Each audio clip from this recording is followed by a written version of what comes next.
Nah, bisa diperhatikan ya, Ustadz akan pelan-pelan bercerita. Nanti kalian bisa berharap mengikuti, mendengarkan, dan mengambil kira-kira apa yang ada dalam cerita yang akan Ustadz sampaikan. Baik, teladan. Teladan itu sesuatu yang harus kita contohkan ya, kita berikan, apalagi sampai teladan di sini teladannya Nabi Muhammad. Wah, ini penting sekali untuk kita tiru. Baik, anak-anak, Ustadz akan menunjukkan gambar berikutnya. Ini satu kisah cerita dari banyaknya cerita baik, cerita indahnya Nabi Muhammad Shallallahu Alaihi Wasallam. Suatu ketika, ini ada gambar perempuan yang menggunakan warna baju biru, kelihatan ya. Yang menggunakan baju biru ini adalah di dalam kisahnya itu namanya Khadijah. Siti Khadijah. Waktu itu beliau masih belum menikah, tapi beliau adalah orang yang kaya raya. Saudagar kalau orang-orang menyebutnya. Orang yang terkaya di kota Mekah.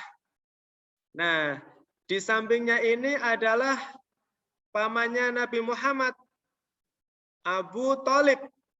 Di waktu itu, Siti Khadijah meminta Abu Thalib untuk mencarikan orang yang bisa diminta tolong untuk menjualkan dagangannya Siti Khadijah. Siti Khadijah ini punya dagangan yang barang yang mau dijual banyak sekali. Tapi butuh orang untuk menjualkannya. Yang dibutuhkan Siti Khadijah adalah orang yang jujur, orang yang semangat, orang yang sungguh-sungguh dalam bekerja.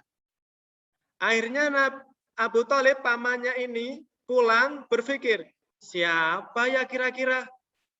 Siapa kira-kira yang mau aku antarkan ke Siti Khadijah untuk menjadi orang yang diminta tolong menjualkan dagangannya? Lalu Abu Thalib itu di sepanjang jalan berpikir, oh iya, aku punya ponakan. Waktu itu ponakannya masih muda. Siapa kira-kira ponakannya Abu Thalib? Adalah Nabi Muhammad Sallallahu Alaihi Wasallam. Akhirnya Abu Thalib berpikir, Nabi Muhammad aja yang aku antarkan ke rumah Siti Khadijah untuk menjadi orang yang akan menjualkan dagangannya. Benar. Hari berikutnya Abu Thalib mengajak Nabi Muhammad Shallallahu Alaihi Wasallam. Nah, anak-anak dilihat, memang kita tidak dibolehkan untuk menggambarkan sosok Nabi Muhammad, hanya bisa menuliskan namanya saja, karena suatu keindahan yang tidak ada orang yang mampu menggambarkan Nabi Muhammad. Tidak ada yang bisa menggambarkan keindahannya Nabi Muhammad, jadi tidak bisa digambarkan. Nanti bisa kita lihat, kita ketemu di alam akhirat nanti. Jadi kita gambarkan sebuah cahaya, kasih nama Nabi Muhammad Shallallahu Alaihi Wasallam. Nah, Nabi Muhammad sedang duduk di sampingnya pamannya Abu Thalib. Lalu Abu Thalib berkata, wahai Siti Khadijah, aku datang bersama Muhammad untuk mengajak dan mempersilahkan kepada engkau menjualkan barang dagangannya yang akan dijual di kota-kota. Lalu Siti Khadijah ini berpikir, karena sebelumnya sudah pernah mendengar ada pemuda yang hebat, pemuda yang tangguh, yang jujur, namanya Muhammad. Ternyata itu pamannya Abu Thalib. Akhirnya Siti Khadijah mengiyakan, oh baik, Muhammad sekarang akan menjadi orang yang aku minta tolong menjualkan dagangannya, menjualkan barang-barangku. Nabi Muhammad akan digaji oleh Siti Khadijah, akan dibayar. Kalau orang-orang itu biasanya misal membayarnya 1 juta, akan dibayar 2 kali lipat, bisa 2 juta. bisa lebih, dibayar lebih banyak. Akhirnya mau. Nah, setelah mereka saling setuju, Nabi Muhammad langsung berangkat ke mana? Berangkat ke kota Syam, menjualkan dagangannya Siti Khadijah. Nah, berangkatlah Nabi Muhammad bersama pamannya, bersama teman-temannya, membawa barang dagangannya ke Syam. Setelah berangkat, Nabi Muhammad memilih berangkatnya itu waktu senja, sore hari, biar nggak panas. Berangkat sore hari ke kota Syam dan tiba di sana pagi hari. Istirahat di jalan. Sampai di kota Syam, Nabi Muhammad baru tiba pagi hari lalu menjualkan barang dagangannya. Wah, kalau lihat di gambar, di sampingnya ada yang jual minuman. Di sampingnya lagi ada yang jual apa ini? Nabi Muhammad menjual kain, menjual yang lainnya. Nah, ternyata tidak lama banyak orang yang berdatangan. Ini ada pemuda ganteng sekali. Baru menjualkan dagangannya, banyak yang datang. Wah, yang datang banyak sekali. Nah, ini yang harus kita contoh. Nabi Muhammad saat menjual tidak berbohong. Bilang misal barangnya ini sudah jelek, ya bilang ini barangnya yang bagus, ini yang kurang bagus. Ini barang yang mahal, ini yang barang yang awet, ini yang barang yang mungkin tidak seawet yang ini misalnya. Jadi semua barangnya dijual dengan jujur, tidak berbohong. Nah, juga tidak berkata bahwa ini bagus, ini bajunya bagus, indah, padahal jelek. Nah, tidak seperti itu Nabi Muhammad. Nabi Muhammad menjual barang dagangannya dengan jujur. Ini bagus, Bu. Ini beneran. Nah, akhirnya banyak orang yang percaya. Banyak yang beli. Hei, ini ada orang yang jujur. Ada orang yang menjual dagangannya dengan benar. Tidak berbohong. Banyak yang beli. Ternyata waktu itu habis, ludes. Habis dagangannya. Nah, setelah habis Nabi Muhammad senang sekali. Abu Thalib juga senang karena baru kali ini berjualan dengan Nabi Muhammad langsung habis terjual. Nah, pulanglah Nabi Muhammad ke Mekah, bertemu Siti Khadijah, menyampaikan kalau dagangannya habis. Wah, Siti Khadijah senang sekali karena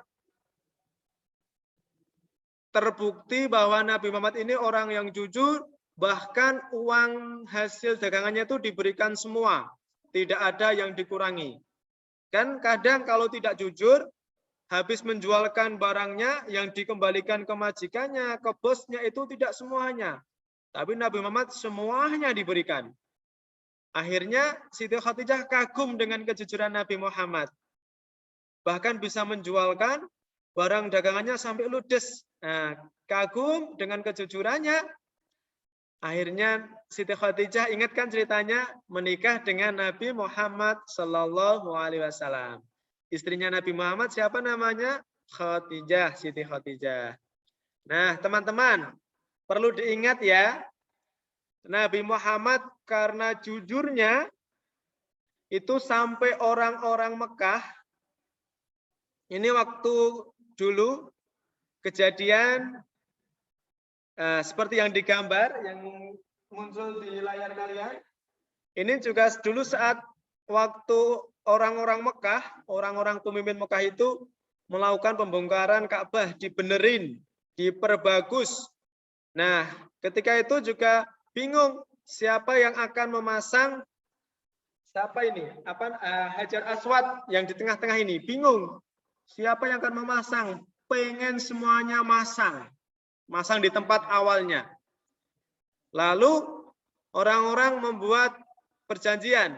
Sudahlah, siapa yang besok pagi datang ke Mekah, dialah yang akan memasang Hajar Aswad, batu ini. Ternyata benar, pagi-pagi orang-orang belum datang, Nabi Muhammad sudah sampai di Ka'bah. Akhirnya orang-orang percaya, wah Nabi Muhammad ini benar-benar orang yang jujur, semangat, benar-benar serius sungguh-sungguh. Nah, akhirnya Nabi Muhammad tidak egois. Nabi Muhammad tidak memasangnya sendiri, tapi mengambil sebuah kain, dihentangkan, Hajar Aswadnya ditaruh di tengah-tengah. Para pemimpinnya suruh megang ujung-ujungnya. Setelah megang ujung-ujungnya, bersama-sama mengangkat, memindahkan Hajar Aswad ke dekat Ka'bah. Nah, dari situ orang-orang itu percaya bahwa Nabi Muhammad orang yang jujur. Ada yang tahu nggak jujur itu? Apa sih jujur? Jangan-jangan belum tahu jujur dari tadi ya. Jujur itu apa? Berkata dan berbuat apa adanya. Tidak berbohong. Berkata apa adanya. Kalau ini baik, berkata baik. Ini buruk, ya ini tidak baik. Begitu ya. Nah, sehingga orang-orang Makkah, Ka'bah itu menyebut Nabi Muhammad adalah Al-Amin. Sampai digelari Al-Amin. Apa itu Al-Amin? Orang yang jujur, orang yang dapat dipercaya. Akhirnya, dengan kejujuran Nabi Muhammad jujur, akhirnya banyak orang yang suka, banyak orang yang cinta. Tidak hanya orang-orang, Allah cinta, malaikat sayang. Semua orang-orang yang di dekat Nabi Muhammad cinta semua, sayang semua. Nah, baik. Anak-anak, sekarang kisah singkat ini semoga kalian bisa mendengarkan dengan baik. Ustadz akan mencoba membantu kalian untuk mengingat kembali apa yang barusan Ustadz ceritakan. Nah, apakah ingat? Kalian boleh menjawab kalau ingat ya. Sudah Ustadz persilakan untuk dibuka. Nah, baik. Di sini ada teks yang bisa kalian baca. Nabi Muhammad Sallallahu Alaihi Wasallam mendapat gelar Al-Amin. Al-Amin artinya apa?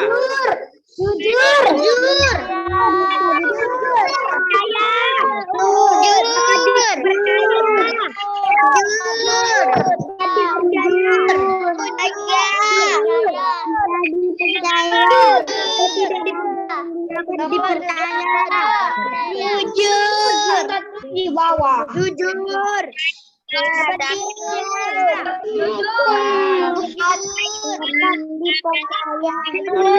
adalah jujur dan dapat dipercaya.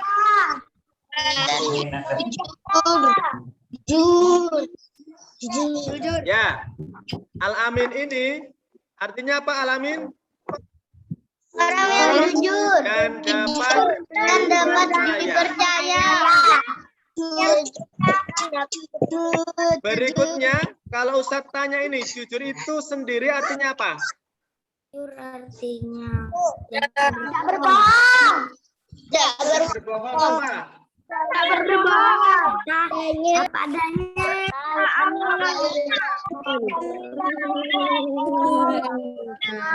Berkata Berkata atau berbuat artinya berkata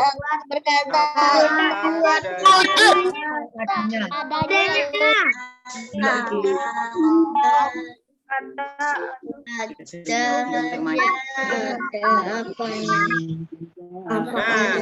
jujur itu artinya adalah berkata apa adanya.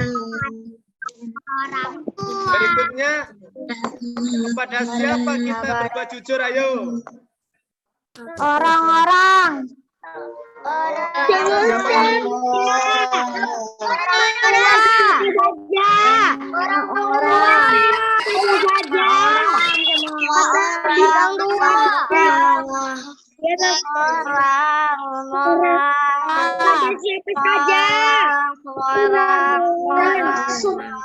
Siapa?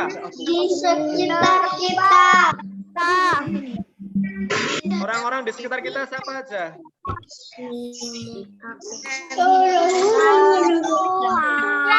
tua, saudara. Orang tua, saudara. Orang tua. Orang tua. Saudara. Orang saudara. Teman. Orang tua. Melihat ke layar, jadi keringan. Apa lagi? Teman. Orang tua, saudara, guru, teman ya. Tetangga. Oh iya, tetangga, benar, tetangga. Orang gila.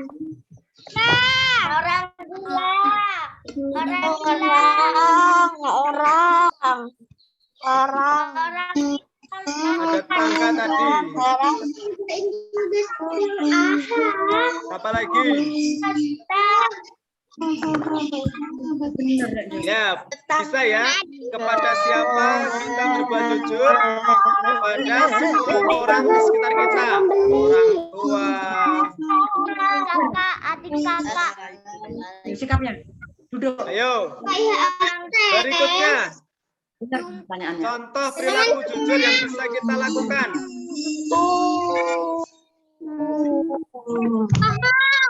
Tidak coret-coret.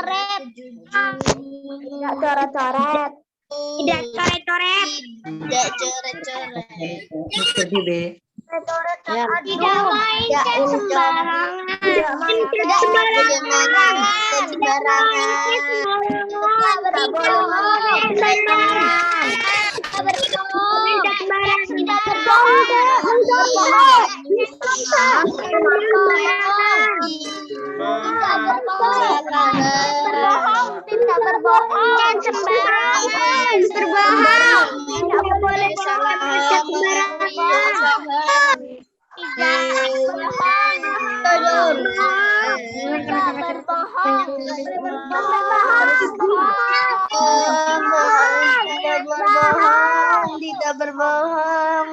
sembarangan. Tidak berbohong.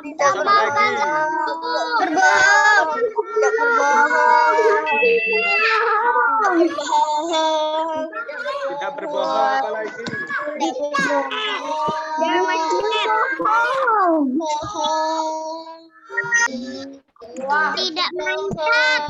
Tidak main cat. Tidak main cat sembarangan.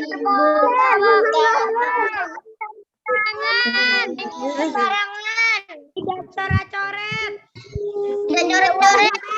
Cerita sesuai kenyataan. Tidak berbicara sendiri. Harus mematikan mic. Harus mematikan mic sendiri. Harus mematikan mic sendiri. Ada lagi nomor 5. Mematikan mic. Harus mematikan atau di Terakhir. Keuntungan kalau kita berbuat jujur. Tidak berbohong. Keuntungan kalau kita berbuat jujur. Tidak percaya orang lain. Percaya orang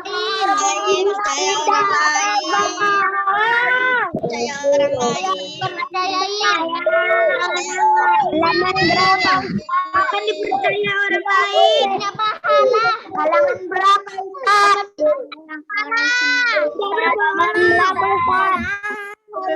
Tidak berbohong. Tidak berbohong. Ada pahala dari Allah. Pahala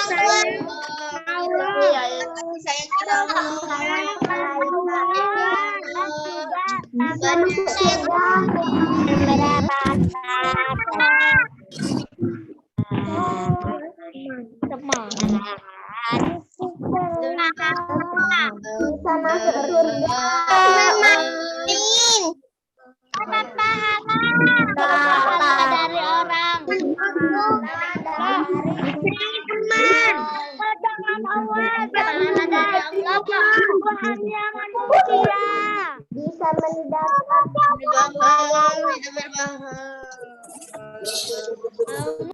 Lewat deh.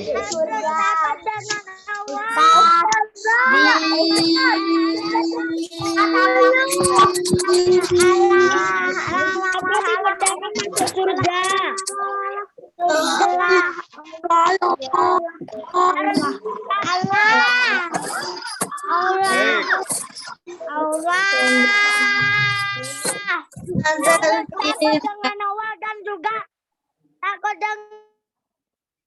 Baik. Terima kasih anak-anak. Ternyata kalian sudah pandai dan bisa ya. Ini kalau kalian bisa lakukan, insya Allah kalian akan mendapat keuntungan. Dipercaya orang lain, disayang oleh Allah, orang tua, teman, masih mendapat pahala, dan dimudahkan masuk ke surga. Nah, Ustadz berharap setelah mendengar kisah cerita tadi, Ustadz berharap setelah kalian mendengar cerita tadi tentang kejujuran Nabi Muhammad, karena Nabi Muhammad itu tahu bahwa jujur itu akan selamat. Kalau jujur itu akan dimudahkan jalan masuk ke surga. Kalau jujur itu akan disayang semua orang. Dan kalau jujur itu kemanapun akan dimudahkan oleh Allah. Nah, dan ketika kita kepada siapa harus berbuat jujur, tadi sudah ditulis ya, pada semua orang di sekitar kita. Orang tua kita, saudara kita,